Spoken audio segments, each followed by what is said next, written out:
My name is Jasmyne Bryant. I go by Jazzy. I'm here today on Friday, April 29th with my friend and postpartum client, Aijanae Young. My name is Aijanae Young. I am 26 years old, here chatting with my previous postpartum doula on April 29th, 2022. I actually was planning on having a home birth with a midwife. I had 2 other births through midwives as well. I started off having a very rough pregnancy. I had a lot of symptoms of what I thought was preeclampsia. I had swelling in my feet, ankles, hands, face. Even my calves were swollen.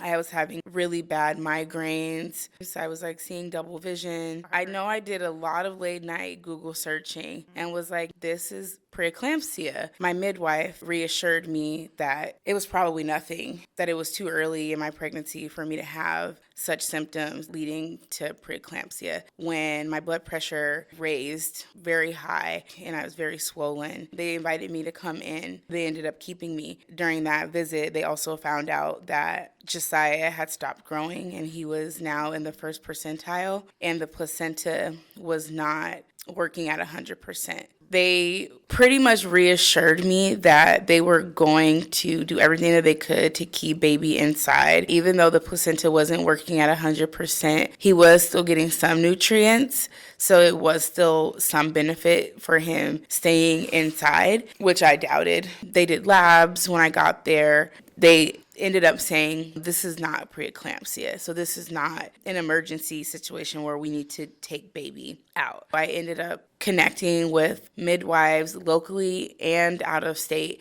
Every single midwife said, you have preeclampsia. I don't know why they're not doing anything for you. I don't know if they were risking my life, risking the baby's life, both of our lives. And they told me after maybe a day that I wasn't going home. I had to advocate for them to keep me. They finally said, okay, well, you're not going to go home. They told me, oh, we're going to give you this medication to mature his lungs in case he does come early. But he's probably not going to come that early. You'll probably be able to have a vaginal birth because I know that's what you want. That's not what I wanted. I wanted my son to be born alive. Doesn't sound like you felt very heard. There were some providers that I do feel like they heard me. One of the lead doulas helped me get a new provider because my blood pressure got so high, and my current provider was saying it's not high enough for me to feel like you need blood pressure medication. We were able to advocate for a different provider, and I believe she was a provider of color.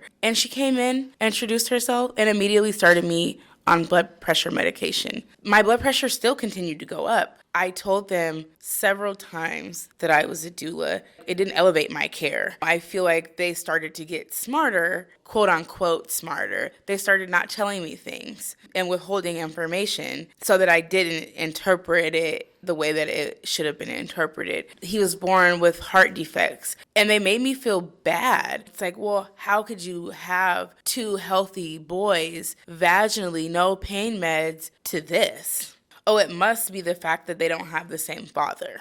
And they actually said that to me, like it's my fault. You don't get past being treated that way. It was the most horrible experience in my life. We have 3 months ahead of us in the NICU. They did not consult with me in the beginning. It got better the longer he was there because the longer I had to advocate for myself and to show them what kind of parent I am. We were the only Black family in that part of the NICU. I also noticed that when we come to visit, she would move her chair from the middle of the room closer to where our baby was. We couldn't have a conversation amongst ourselves, which was usually about the staff because they were horrible. I feel like because he was born early, because I had preeclampsia, because he had congenital heart disease, they were looking at us like it was our fault. I just wish that the providers had better training. And I think it's deeper than training. I think it boils down to the individual and how they view people. And I don't feel like I was viewed as a whole person with all the things that I bring to the table, all of the things that I'm worth to my family. I'm not just a patient. I'm someone's daughter. I'm someone's mom. I'm someone's partner. I'm a life that matters.